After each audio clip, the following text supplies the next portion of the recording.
آپ کو کیا لگتا ہے، کیا ڈار صاحب دوبارہ سے ڈالر کو روک پائیں گے؟ السلام علیکم، I'm Farooq Baloch, a financial journalist based in the UK.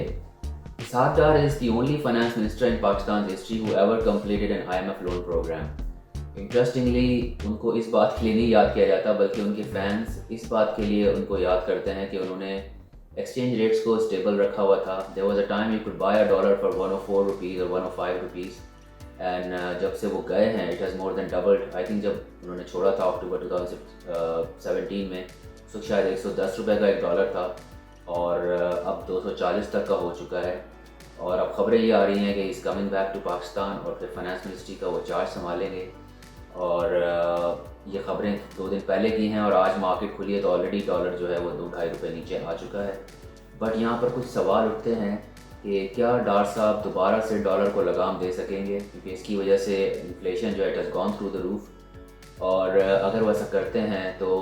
کیا ریٹ نیچے لے کر آ سکیں گے اور کتنا نیچے لا سکتے ہیں. لیکن سب سے زیادہ اہم سوال یہ ہے کیا وہ بغیر اکانومی کو نقصان پہنچائے، like without shocking the economy, can he do that, can he stabilise dollar rate. These are the key questions. اور یہ لاسٹ والا اس لیے زیادہ امپورٹنٹ ہے کیونکہ جو ان کی پچھلی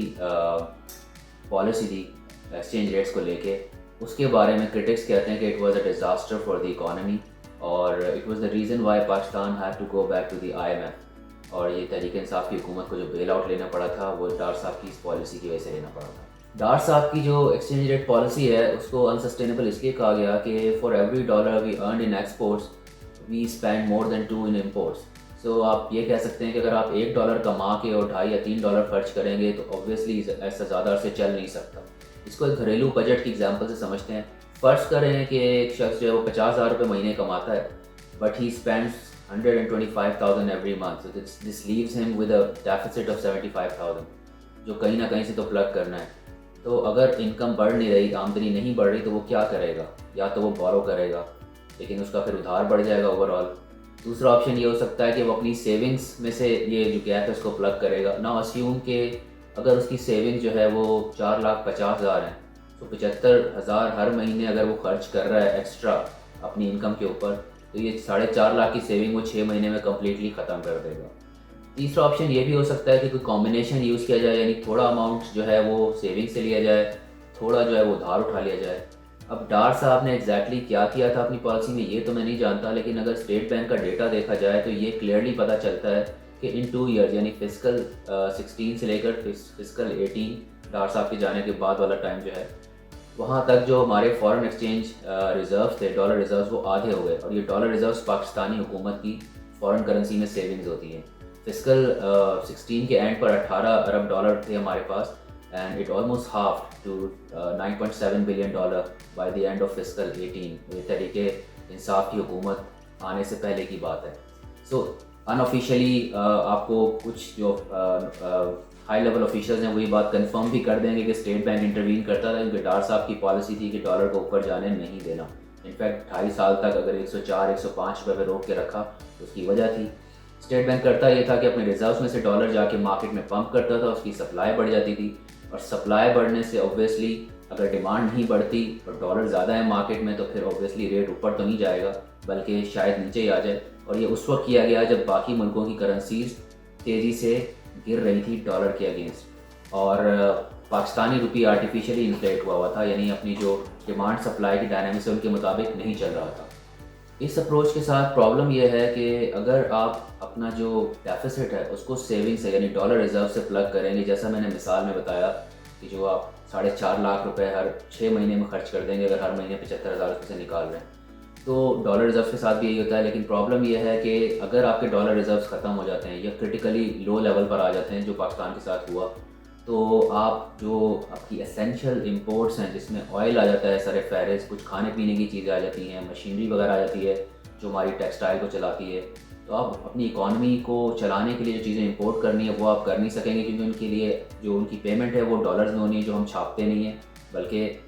ہم کماتے ہیں یا ایکسپورٹس کے ذریعے یا فارن انویسٹمنٹ کے ذریعے یا ریمیٹنسز کے ذریعے. تو جب ہماری آمدنی نہیں بڑھ رہی ڈالر کی اوبویسلی ریزروز کم ہوتے جائیں گے. ایونچولی کیا ہوگا، آپ ڈیفالٹ کی طرف چلے جائیں گے، یعنی آپ اپنی جو فورن پیمنٹس ہیں جس میں انٹرسٹ پیمنٹ یعنی جو ہمارے پرانے بیرونی قرضے ان کی ادائیگیاں وہ بھی شامل ہیں، وہ نہیں کر پائیں گے تو ڈیفالٹ ہو جائے گا، اور اوبویسلی اس صورت میں پھر آپ کو کوئی مزید قرضہ نہیں دے گا، اور آپ کے پاس ڈالرز نہیں ہوں گے تو آپ کیسے آئل خریدیں گے، آپ کیسے اپنی جو اکانومی کو چلانے کے لیے را مٹیریلز امپورٹ کرنا ہوتا ہے، مشینری امپورٹ کرنی ہوتی ہے، انفیکٹ ہم تو فوڈ آئٹمز بھی امپورٹ کرتے ہیں، وہ نہیں کر پائیں گے۔ ایسا ہی کچھ ہوا تھا 2018 میں، لیکن دیوالیہ ہونے سے بچا لیا گیا تھا ملک کو، کیونکہ ہم آئی ایم ایف کے پاس چلے گئے تھے اور آئی ایم ایف نے پھر ہمیں ریسکیو کر دیا، اور یہی ہماری تاریخ رہی ہے کہ پچھلے 60 سال میں ہر 2-2.5 سال کے اندر ہم آئی ایم ایف کے پاس جاتے ہیں کسی نہ کسی قسم کا قرضہ لینے کے لیے۔ پاکستان کا جو ایکسٹرنل اکاؤنٹ ہے، یعنی یہ جو نگیٹو ٹریڈ بیلنس ہے یا ٹریڈ ڈیفیسٹ ہے، یہی ایک بہت بڑا چیلنج ہے جس کی وجہ سے ہمیں بار بار آئی ایم ایف کے پاس جو ہے وہ جانا پڑتا ہے، اور ڈار صاحب کو جب لایا جا رہا ہے تو ان کے لیے سب سے بڑا چیلنج یہی ہوگا ایکسٹرنل اکاؤنٹ کی مینجمنٹ۔ اور بات یہاں پر تھوڑی سی ڈفرینٹ ہے اس دفعہ، کیونکہ جو ڈار صاحب کی جو پالیسی رہی ہے وہ ایگزیکٹلی اپوزٹ ہے اس کا جو پچھلے 3-3.5 سال سے ہم دیکھ رہے ہیں اسٹیٹ بینک کی پالیسی رہی ہے، اور ایکسچینج ریٹ مینجمنٹ ویسے تو اسٹیٹ بینک کا ایریا ہے، لیکن اگر ڈار صاحب کا پچھلا ٹینیئر دیکھا جائے تو اس میں نظر آتا ہے کہ انہوں نے کافی حد تک اسٹیٹ بینک کی جو اٹانومی ہے اس کو بیسکلی کمپرومائز کیا تھا، انڈرمائن کیا تھا، یہاں تک کہ ایک ایگزامپل میں آپ کو دے سکتا ہوں جہاں جو انٹرسٹ ریٹ یعنی مانیٹری پالیسی ہوتی ہے اس کی اناؤنسمنٹ اسٹیٹ بینک کا گورنر کرتا ہے پریس کانفرنس میں، اور کراچی میں جرنلسٹ بیٹھے ہوئے انتظار کر رہے تھے کہ اب گورنر صاحب آ کے بتائیں گے انٹرسٹ ریٹ کیا رکھا جا رہا ہے، لیکن ڈار صاحب نے اسلام آباد سے صحافیوں کے ذریعے پہلی اناؤنسمنٹ کر دی کہ انٹرسٹ ریٹ کیا ہوگا، جو کہ اسٹیٹ بینک کی ایک طرح سے اٹانومی کے اوپر بہت بڑا سوالیہ نشان تھا۔ تو بڑا اتھارٹیٹیو قسم کا مائنڈ سیٹ رکھتے ہیں، ان کو بڑا کنٹرول چاہیے ہوتا ہے اپنی ایکسچینج ریٹ پالیسی کے اوپر۔ یہ میں نہیں کہہ رہا، میرے کچھ بیک گراؤنڈ ڈسکشنز ہوئے سورسز کے ساتھ، کچھ ہائی لیول سورسز کے ساتھ بھی، تو اس سے مجھے اندازہ ہو رہا ہے، بلکہ پچھلا اگر اسٹڈی کیا جائے ان کا ٹینیور تو اس سے بھی یہی پتہ چلتا ہے، اور یہ ایک رسک ہو سکتا ہے کیونکہ اگر ایسا ہوتا ہے تو اسٹیٹ بینک اور فائنانس منسٹری ایک پیج پر نہیں ہوں گے، اور یہ ایک اکیلا رسک نہیں ہے، بلکہ اس دفعہ ایک اور چیز بھی ڈفرینٹ ہے کہ جو ڈار صاحب نے پچھلی دفعہ جب ڈالر کو روکا تھا تو وہ ریزروز بلڈ کرنے میں کامیاب ہوئے تھے، بائیلیٹرل پارٹنر بھی آپ کو پیسے دے رہے تھے، آئی ایم ایف کا پروگرام بھی چاہا، وہاں سے بھی ریزروز بلڈ ہو رہے تھے، پھر کمرشل لونز بانڈز ایشو کیے تھے پاکستان نے، ادھر سے بھی پیسے ریز کیے تھے، تو یہ ساری سورسز اویلیبل تھیں اور ریزروز آپ کے پاس بلڈ ہو رہے تھے، گنجائش تھی، آپ پمپ کر سکتے تھے مارکیٹ میں، اس کے باوجود ریزروز آدھے ہو گئے۔ اس دفعہ سچویشن ڈفرینٹ ہے، کوئی آپ کے پاس آئی تھنک 8 ارب ڈالر کے قریب ریزرو ہیں، 2-2.5 مہینے کی امپورٹس آپ مشکل سے کر سکتے ہیں، اور ایسی صورت میں کچھ لوگوں سے میری بات چیت ہوئی ہے جن کو بالکل ہی ڈائریکٹ ایکسیس ہے ڈیٹا تک، اور ان کو اندازہ ہے کہ اگلی 12 مہینے میں ہماری فائنینسنگ نیڈس کیا ہیں، وہ بتا رہے ہیں کہ پاکستان کے پاس بالکل کیپیسٹی نہیں ہے کہیں سے بھی ڈالر فنڈنگ ارینج کرنے کی، اور سورسز ساری ڈرائی ہو گئی۔ ہم نے دیکھا جب یہ نون لیگ کی حکومت بنی تھی تو شہباز شریف صاحب کو، مفتاح اسماعیل صاحب کو کتنی مشکل ہوئی تھی، نہ تو چائنا ہیلپ کرنے کو تیار تھا، نہ سعودی عربیہ ہیلپ کرنے کو تیار تھا، جب تک آئی ایم ایف نے دوبارہ اپنا پروگرام ریزیوم نہیں کیا کوئی بھی تیار نہیں تھا۔ تو نظر یہ آ رہا ہے کہ سورسز ڈرائی ہو گئی ہیں، اور only arrangement Pakistan has been able to make is basically with the I M F, جو آئی ایم ایف کے ساتھ ہمارا پروگرام ریزیوم ہو گیا۔ Under the programme obviously the bilateral partners اور جو باقی ایجنسیز ہیں، World Bank, Asian Development Bank, اور اب friendly countries like Saudis and U A ای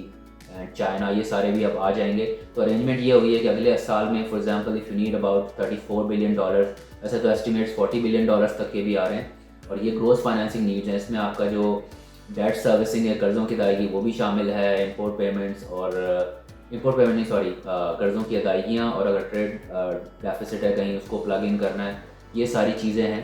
تو اور کچھ 4-5 بلین ڈالر کے ریزروز بلڈ کرنے کی بھی گنجائش ہے۔ تو یہ ارینجمنٹ آئی ایم ایف کے ساتھ ہوئی ہے، یہ تو کور ہو گیا ہے، لیکن یہ سارا بھی پری فلڈ تھا، یعنی فلڈس کے آنے سے پہلے کی ارینجمنٹ ہے کہ اگلے 12 مہینے میں آپ کو جتنے چاہیے وہ آئی ایم ایف اور پارٹنرس کے ذریعے مل جائیں گے، لیکن فلڈس کے آنے کی وجہ سے جو ایسٹیمیٹس آ رہے ہیں وہ یہ ہے کہ اب فائنینسنگ نیڈ میں اضافہ ہو سکتا ہے، اور آن دا کنزرویٹو سائڈ میری ایک اکانومسٹ سے بات ہوئی تھی، وہ کہتے ہیں کم از کم 3 ارب ڈالر کا اضافہ ہو سکتا ہے، اور ہائر سائڈ پہ 5 ارب ڈالر کا بھی ہو سکتا ہے۔ انفیکٹ ایک بی بی سی کی میں رپورٹ دیکھ رہا تھا، وہ 10 ارب ڈالر بھی کہہ رہے تھے، but I go by my source, جو بڑے ریناؤنڈ اکانومسٹ ہیں، تو وہ کہہ رہے تھے 3 سے 5 ارب ڈالر کا امپیکٹ آ سکتا ہے ہمارے امپورٹ بل کے اوپر، اسپیشلی ہماری جو کراپ ساری جو وائپ آؤٹ ہو گئی، اب آپ کو امپورٹ کرنا پڑے گا۔ کاٹن پہ بھی ڈپینڈ کرتا ہے، اگر آپ ہارویسٹنگ سیزن میں جو اکتوبر میں ہی ہوتا ہے، اگر پانی ڈرین ہو گیا کر پائے تو ٹھیک ہے، نہیں کر پائے تو یہ بھی آپ کو امپورٹ کرنی پڑے گی، اس کے علاوہ فوڈ آئٹم بھی امپورٹ کرنے پڑیں گے۔ تو یہ ایسی صورت میں ڈار صاحب کے لیے یہ بہت بڑا چیلنج ہوگا کہ مزید ایکسٹرا ڈالرز ارینج کرنا، کیونکہ ڈالر کو روکنے کے لیے اوبویسلی آپ کو ڈالر چاہیے جو اسٹاک ڈار پاس میں کرتے رہے، مارکیٹ میں ڈالر پمپ کر کے سپلائی بڑھاتے رہے، وہ مشکل نظر آ رہا ہے. تو یہ بہت بڑا سوال ہے کہ اس دفعہ وہ کیسے کریں گے. لیکن ایک کاؤنٹر آرگیومنٹ جو ڈار صاحب کی پالیسی کے فیور میں آتی ہے وہ یہ ہے کہ جب ڈار صاحب کے ٹینر میں کرنسی کے جو ریٹس ہیں، یعنی پاکستانی روپی کو روک کے رکھا گیا تھا 104 ٹو اے ڈالر، تو اس وقت تنقید یہ آ رہی تھی کہ ایکسپورٹس نہیں بڑھ رہی، اس کی وجہ سے ہم لوگ کمپیٹیٹیو نہیں ہیں انٹرنیشنل مارکیٹ میں، تو لہٰذا کرنسی کو جو ہے وہ ڈی ویلیو کیا جائے تاکہ پاکستان ایکسپورٹس میں کمپیٹیٹیو اور ایکسپورٹس بڑھ سکیں. تو وہ تھوڑی بہت بڑی ضرور ہیں ایکسپورٹس، لیکن جو مین پرپس تھا وہ ایکسپورٹ بڑھانے سے زیادہ کرنٹ اکاؤنٹ ڈیفیسٹ کو نیچے لانا تھا، اور وہ نہیں ہو سکا. پہلے بھی آپ کا ریشو وہی تھا اور اب بھی وہی ہے. یعنی جب آپ نے کرنسی کو آرٹیفیشلی روک کر رکھا ہوا تھا تب بھی آپ $1 کما کے $2.5 شاید تقریباً جو ہے خرچ کر رہے تھے، اور اب جب کہ ایکسپورٹس آپ کی بڑھ گئی ہیں، آئی تھنک $30 ارب تک بھی چلی گئی، تب بھی یہی ہو رہا ہے کہ آپ $1 کما کے اور $2.5-3 خرچ کر رہے ہیں. تو بات وہیں کی وہیں کھڑی ہے. اور برا یہ ہوا ہے کہ انفلیشن بہت زیادہ ہو گئی ہے اس چکر میں، ڈالر کو جو ہے وہ بڑھانے کے چکر میں. تو ایک آرگیومنٹ جو ڈار صاحب کے فیور میں بلڈ ہو رہی ہے وہ یہ ہو رہی ہے کہ کم از کم ڈار صاحب کے کیس میں انفلیشن تو نہیں ہو رہی تھی کیونکہ ڈالر کو روک کے رکھا گیا تھا. تو اگر کرنسی کو ڈالر کو مہنگا کرنے کے باوجود بھی آپ کا ڈیفیسٹ کم نہیں ہو رہا تو بہتر ہے اس کو روک کے ہی رکھا جائے. اور اس میں پھر ایک سینئر جرنلسٹ سے میری بات ہوئی تھی، لیکن جب ڈالرز ہے ہی نہیں تو وہ کیسے روکیں گے. ان کا یہ کہنا تھا کہ اور بھی میجرز لیے جا سکتے ہیں، اور شاید یہی وجہ ہے کہ جو انٹرنل بات چیت چل رہی ہے PMLN گورنمنٹ میں پولیٹیکل اس میں نہیں جانا چاہ رہا. وہ تو آپ ڈسکشن بہت سارے سن رہے ہوں گے ڈالر کو لے کے کہ ڈالر اوپر جائے گا، اس کی وجہ سے بھی ڈالر اوپر جا رہا ہے. صرف فنڈامنٹلز اس کو اوپر لے کے نہیں جا رہے. اور ایک انڈیکیشن جو اکثر یوز کرتے ہیں، مطلب یہ ایگزیکٹ میجر تو نہیں ہوتا بٹ اس کو کوٹ کیا جاتا ہے، وہ ہے ریئل افیکٹو ایکسچینج ریٹ.